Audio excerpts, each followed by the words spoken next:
Hello friends, welcome back to another video and welcome to the channel where for the entire month of June we will be focusing on queer authors for Pride Month. And today's video is going to be our first Kindle book because I was kind of looking for something that I could move through fairly quickly, and I know that when I read on my Kindle I get through it a lot faster. And the book that we're going to be reading today is one that I've heard some things about. The author is Casey McQuiston. They're non-binary, use they them pronouns, and they grew up in a conservative Christian school and wanted to write books that would help them feel less alone when they were a kid. So queer inclusive stories that if you are somebody who's in a more oppressive environment, you can find comfort in these characters and you can know that there are other experiences out there that are similar to yours. They are known for their books Red, White, and Royal Blue, which is becoming, I think it's a show, it's either a movie or a show coming out sometime soon. I Kissed Shara Wheeler, and then One Last Stop, which is the one that we are reading today. It came out in 2021. It's their sophomore novel. It is on Kindle Unlimited, but I don't have that because I do like the idea of owning my books, so it's $12 on Kindle. All I know is every time I see this, I think about the one lesbian couple from Black Mirror where they're stuck in time, which, side note, we watched that in class in 9th grade, and that's definitely not something you should be showing your students. But also the other thing I've heard is that they have some moments in the subway in New York. I don't know how I feel about that. It has almost 200,000 ratings and it's 3.96 stars. It says, for cynical 23-year-old August, moving to New York City is supposed to prove her right.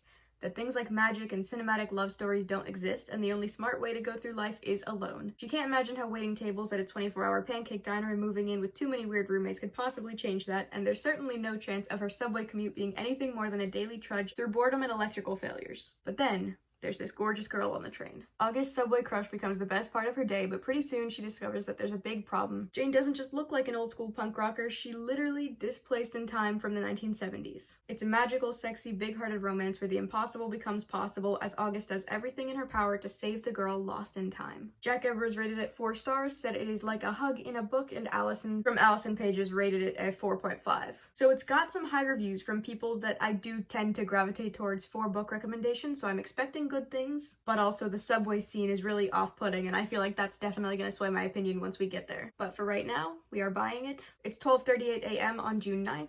I'm going to start this book, I'm going to get a feel for it, and then I'll catch up with you guys in the morning to tell you what I know.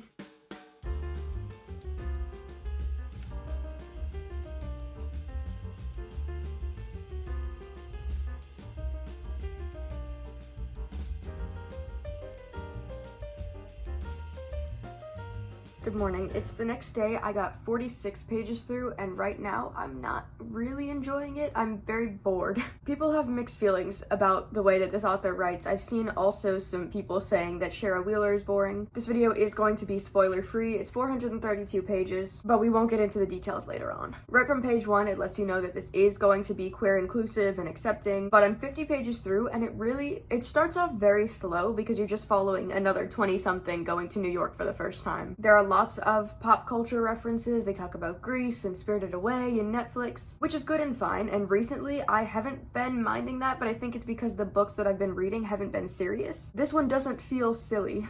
I feel like the only way you can really get away with that is if you play into it, and I'm just not feeling that here. When August is going to school for the first time, she has quite an unfortunate tumble, and Subway Girl is there to save her and there to pick her up by giving her a scarf after she spills coffee all over her shirt for her first day of school. And there is an immediate attraction between these two. They both meet up every single day on this subway. I wrote down, if the story is entirely relationship based, I'm gonna get bored. Because the side characters, yes, they're kind of fun and interesting. One of them's a tattoo artist, one of them does art stuff, and one of them's a psychic.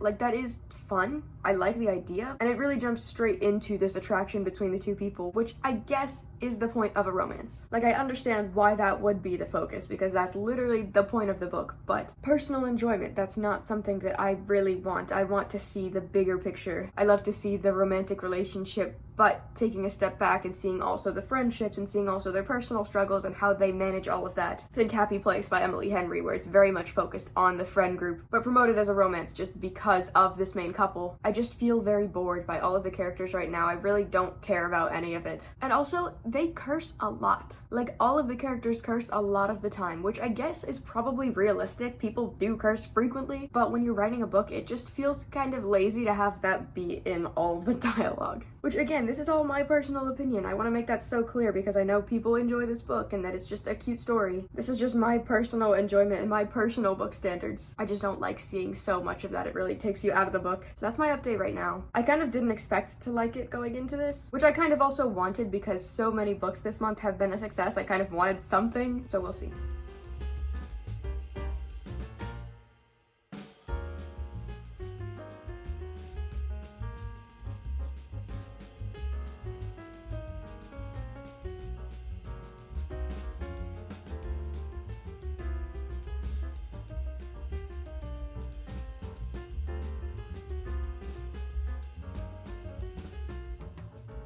I just hit 20% through this book, and August just made the connection that Jane is from a different time. She still has to go and address it and all that, but the initial thought has been had, and I'm trying to figure out why I'm not getting into the story, and I think it's just because the pacing seems better suited for a movie. Like, we're 20% through, and we're only just hitting this thing that's on the back of the book, which means that up until now, I've just been waiting for this moment. And sometimes that's okay, because you need world building and stuff like that, but when you're just following another 20-year-old in New York, we've seen it enough times to where you don't really need to establish that world, you can kind of get right into it. Which I guess they do. They do meet up on the subway fairly early, but they just don't communicate whatsoever. August will say, hey, do you want to go out? And Jane just says, no, I can't, sorry. And then they just move on. And it could also just be because the last book I read was Radio Silence, where 15 pages in, you're seeing what was on the back of the book, where they are talking about their identities to each other. So it could just be that because that book moved so fast, I feel like this one is moving really slow. But I just feel like the plot is moving really slowly, but then the characters are interacting and getting close really, really quickly. Like, they have an immediate attraction to each other, even though they're just strangers on the subway. And I know that when I was on the subway, even if somebody looked attractive or they looked cool, I was never thinking about them 24/7. So it definitely is like this immediate draw to each other, which again, that's fine, that's okay,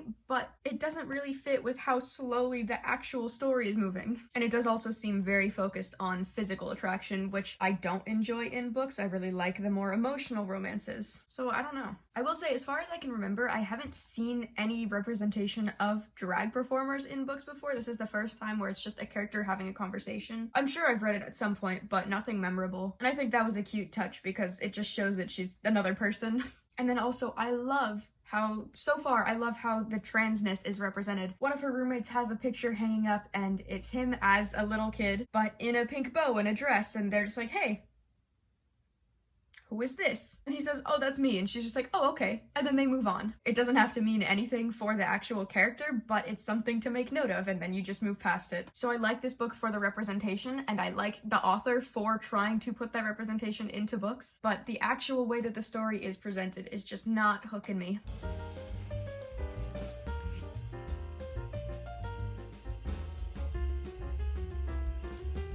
Alright, it's been a little bit. I got to roughly 30% through the book, and I do think things have gotten better since we last spoke. I think because the description says that she's trapped in time, you already know that, so when you're going into the story, you want to see what happens past finding that out. But because you don't find it out until 20% through, the beginning just feels like it's dragging, and I was wondering how it would redeem itself. And I do think that it's starting to get more interesting. At first, I was frustrated that they weren't communicating, that they weren't just like, hey, what are you doing here every single day at the exact same time? But then they sort of played into it being a little bit silly, and instead of just going and asking her, they were like, no, we need to make sure that she's not a ghost, and that's why she's just existing. So we need to hold a seance. So it's all the roommates and then their drag queen neighbor just gathering and trying to call out this ghost. And it was just such a random thing to happen.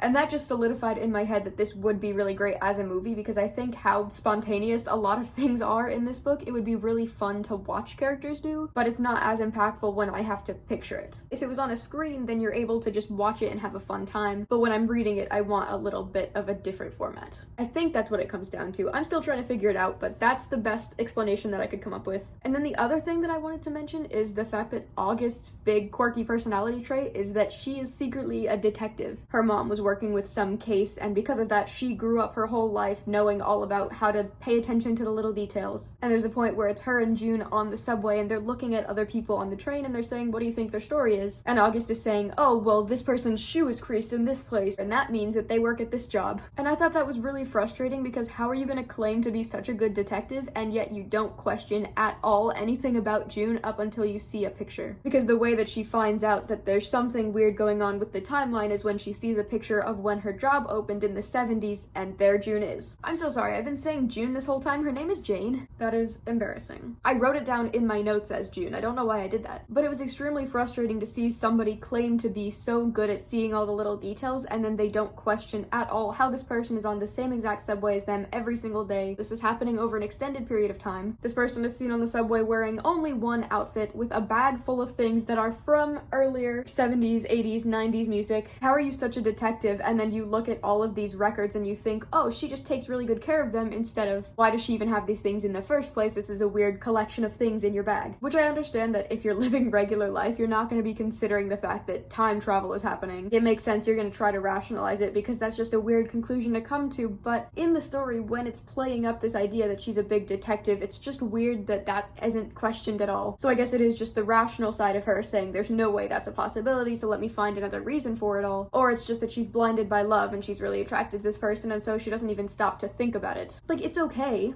that that's what's happening, and it's okay that nobody thought about it and nobody questioned it, because it's not something you would even think to question. But it's frustrating that that's where the emphasis is on the story, because it feels like it shouldn't be happening like this. I did think the confrontation was pretty stressful. I like the way that it played out, where you're asking, hey, how long have you existed in this space? I think that was done pretty well, and I am interested to see why this is happening. I've got lots of questions, and I hope that it's all answered. But as of right now, they're just trying to dive into Jane's memories, try and figure out who she is, why she's here, how did any of this happen. That's it. That's the update.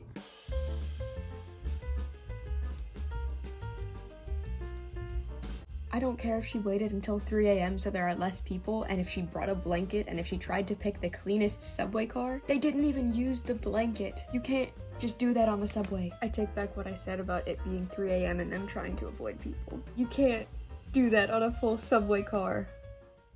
I was reading for most of last night and ever since I woke up today, and I think this book is just okay. I think there are some parts that are done really well, and then there are some things that I'm just bored by, so I'm kind of meh about the whole experience. So the whole conflict in this book, there are 3 major conflicts. The first thing is that Jane is stuck on this subway. They don't know why, but the subway is going to be closing at the end of summer, so they need to figure out how to save her because she's going to be stuck there and she might just float off into time. The second thing, the diner that August works at is going to be closing at the end of the year if they don't make enough money to keep it going, so they're figuring out what to do with that. And then the third thing is August's mom has been looking for her brother for August's entire life because he went missing in the 70s. So the third conflict is just her trying to figure that out and then forcing this detective lifestyle onto August, which ultimately means that this book is just a feel-good, solve it by the end of summer type of book. It does what it's supposed to do in that realm. I really love the queer representation in this story because it's so casual. One of the roommates that August lives with is trans, but it's not something that's ever talked about. It's just something that's mentioned once, like, oh hey, I didn't know that about you, and then they don't talk about it, and then later he makes a joke about it, but for the most part it's just brushed past, and I really, really love that, because it is an important part of his life, but it's not something that really matters. So you have trans characters, August is bi, somebody else was pan, there's a lot of drag queens, which I love how that is portrayed as well. I think it's so fun, and it shows such an accepting environment and such a fun place to be at, which I think adds to the conversation about Jane being such an activist and trying so hard to fight for equality. She is very much somebody who would go to protest and she would get violent because she was fighting for things that she cared about, and then you get to see present day where all of these people are existing so freely and they're so accepted, and it's really nice to see. I do think that the subway scene was I don't like to think about it. Regardless of how clean you think the subway is, you should not be doing intimate business on a subway. I understand that with the circumstances of the book, that's how it had to play out, but I don't like it. But I will say, while the circumstances were not ideal, the writing is very respectful. You don't feel gross while reading it. There's nothing that's forced or there's nothing that's uncomfortable. They ask each other every step of the way. I think it's written in a way that is really, really fun to read, just because of how respectful it is. I was a little bit upset by the whole detective thing because it's really emphasized at the beginning and then they don't talk about it at all, and then it comes up a little bit when you're 60% of the way through where she's talking to her mom again, and then she mentions how she's got this big board and she's got stuff pinned all over just like a detective. Either play into it all the way and have somebody who's super obsessed with figuring out all these things because that's how she grew up and that's all she knows how to do is overanalyze everything, but don't say that she's so good at this and then not have it come off at all. I think the main reason that that was brought up was just so that she could say, oh, Jane is a mystery and that's something I need to figure out because I've got this detective blood. That's kind of the main thing that it was there for, was just to play into that. But because of that, and also because her dynamic with her mom wasn't really explored, it kind of just says that and then you move out of it. When it comes up later in the book, since that is one of the big 3 conflicts, I really didn't care how it was resolved. Like, regardless of if they find the brother or they don't find the brother, or if he's alive or dead or missing or whatever ends up happening to him, I don't really care because I don't know the mom. I know them from their 2 or 3 phone call conversations, and all I know about the mom is that she's looking for the brother, but I don't really know his significance in the family. I don't know really anything. But then the 2 other things of the store being closed down and then the subway, I think it's cute that those 2 can tie in together because obviously Jane worked at the place, so finding a solution and being able to tie those 2 together is fun to see. So ultimately it is a feel-good, fun summer book about a cute little queer romance, and it's done respectfully, and I really like the representation, but for me a lot of it was just kind of boring, and I think that's okay. I stand by what I said at the beginning. I definitely think this is formatted like a movie, with how spontaneous everything is and how the characters will just do the most random things. I think it would be really fun to watch. I think it really has potential to be a good movie, but as a book, I don't think it was done as good as it could have been. And that is my reading vlog for One Last Stop by mcquiston. It makes me really happy to see that this author is so widely loved, and I really appreciate the thing that they're doing with these books and trying to provide this casual representation for people who feel alone or isolated. And you can see these characters where, yes, they are queer, but it doesn't actually matter to who they are as people. It's just another part of them. And I think it's done so well. And I'm really happy that so many people are able to read these books. I think I'd give this like a solid 3 stars. It wasn't bad by any means, but it's not a new favorite. There's nothing wrong with that. We just had a good time together and now we move on. I'm doing reading vlogs for queer authors for all of June, so if you like this video and you want to see more like it, you can subscribe to this channel, or you can subscribe to my main channel, Riverbend, where I post music content, or my Instagram, TikTok, Goodreads, Storygraph, Spotify, all the stuff. I'll have it in the description. If you made it this far, thank you so much for watching, and I'll see you in another video. Bye.